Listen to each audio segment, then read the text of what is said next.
Est-ce que tu peux nous parler un petit peu de cette marque, de ses spécificités dans un marché du simili-carné qui est en pleine explosion aujourd'hui? Oui, bien sûr. Alors déjà, on est ravis d'être là aujourd'hui pour présenter la marque. Donc Planted, on est une marque de viande végétale. En fait, on est vraiment spécialisé dans la fibre. Nous, ce qu'on voulait, c'est retrouver la sensation de manger de la viande. Parce que d'ailleurs, notre clientèle principale, c'est pas forcément les véganes ou les végétariens. Nous, ce qu'on veut, c'est cibler tout le monde. Et donc les gens qui ont une alimentation plus responsable et qui veulent réduire leur consommation de produits animaliers. Le but, c'est pas d'aller chercher que les véganes, les végétariens. C'est vraiment bouchée par bouchée, d'aller mettre un petit peu plus de Planted dans nos plats et puis en fait, de réduire tout simplement notre consommation. Dans un enjeu bien sûr écologique, aussi pour la cruauté animale, bon ça concerne du coup plus les véganes et les végétariens. Et puis forcément pour un côté aussi santé, parce que c'est pas bon pour la santé, ça a été prouvé de manger des produits animaliers tous les jours. C'est quoi votre gamme à l'heure actuelle? Vous êtes sur, j'ai vu que vous êtes pas mal sur le poulet, plus que sur le bœuf, non? Ouais, exactement. Nous, on n'est pas du tout spécialisé dans ce qui va être haché pour les burgers, choses comme ça. D'ailleurs, ça, c'est relativement facile à faire. Nous, on est vraiment spécialisé dans la mâche. Donc, ce qu'on veut, en fait, c'est avoir des simili de poulet, ce qu'on appelle émincé, parce qu'on n'a pas le droit de dire poulet. Ah. Et du coup, on va avoir plusieurs gammes. Donc, on va avoir des produits nature, donc l'émincé nature. Et vraiment, c'est 4 ingrédients, c'est fibres de pois, protéines de pois, eau et huile. Et c'est tout, il n'y a même pas de sel. Donc même les enfants peuvent en manger, les personnes âgées. On va avoir la même chose sur le pulled, comme du pulled pork qu'on appelle effiloché. Et pareil, on va retrouver une mâche, une fibrosité qui est incroyable. Et donc on a ces 2 produits en nature, qui sont Nutri-Score A. Et ensuite, on va proposer de les mariner pour une facilité d'emploi au quotidien ou pour les restaurants. Voilà, c'est facile, on réchauffe et puis ça peut sortir. Mais ce qu'on veut, c'est vraiment apporter une nouvelle texture et une mâche pour retrouver cette sensation de manger de la viande, et c'est bluffant. Enfin, j'en fais manger à mes potes qui sont carnivores, ils y voient que du feu, c'est impressionnant, faut le goûter, c'est trop bon.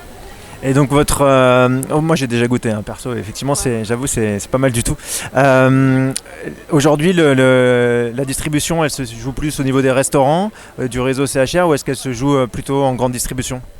Alors en fait, nous, on a 2 ans. On a commencé en Suisse et notre histoire, elle s'est faite un peu auprès des restaurateurs. Ce qu'on veut, c'est vraiment que les chefs utilisent nos produits comme une matière première, comme n'importe quel produit carné, et puis laissent libre cours à leur imagination. Et on adore les voir en fait créer des nouvelles recettes avec nos produits. C'est juste fantastique d'arriver à faire un plat gastronomique avec ces similés. Nous, ce qu'on veut en fait, c'est redorer l'image des simili-carnés qui aujourd'hui sont pas forcément très sexy. En France, en plus, le marché il a un petit peu de mal à décoller, mais ça arrive et on est confiant. Donc nous, ce qu'on veut, c'est avoir une belle stratégie auprès des restaurateurs, avoir des belles entreprises qui nous accompagnent. Et forcément, on est intéressé par la GMS parce que on veut tout simplement être accessible à tous. Mais vous avez aussi une image de marque un petit peu décalée, un petit peu provocatrice, non? J'ai vu pas mal de gens déguisés en poulet, des happenings, des trucs comme ça. Ça fait partie de l'ADN de la marque, ça? Ouais, complètement. Alors juste pour revenir sur le kebab, il est dispo. Ah d'accord, ok. Vous pouvez le trouver sur le e-shop et il est juste incroyable. On le met dans une pita avec salade, tomate, oignon, ça fait complètement le boulot. Et ouais, il se distribue. Pour l'image décalée de la marque, en fait, on veut être fun, on veut être proche du consommateur. On est une entreprise qui est extrêmement transparente. En fait, d'ailleurs, les locaux, ils sont dans une maison en verre. C'est complètement ouvert au public.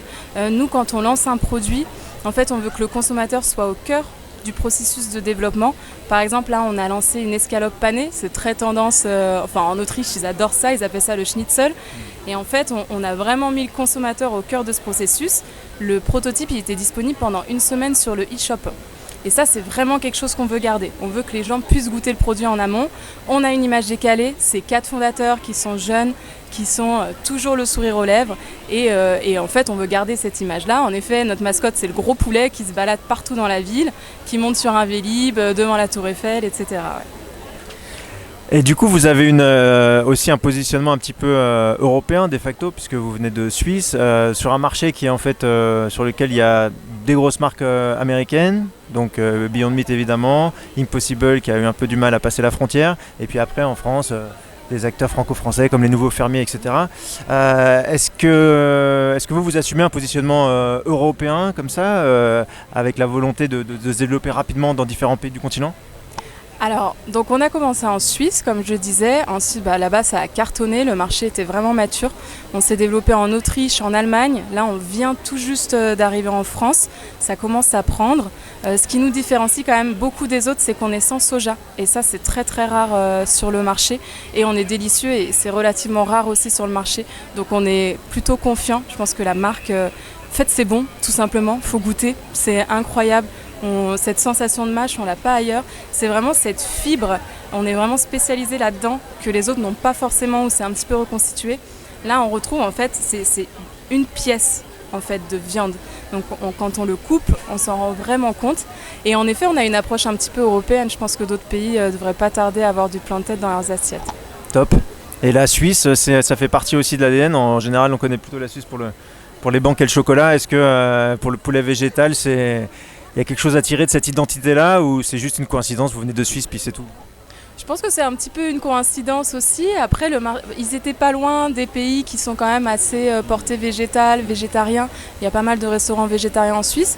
Et en fait, je pense que ça faisait tout simplement du sens. Les fondateurs, ils étaient très portés écologie. Et du coup, ils se sont lancés sur ce secteur-là. Donc là, en termes de produits, tu me disais, on est très très très poulet.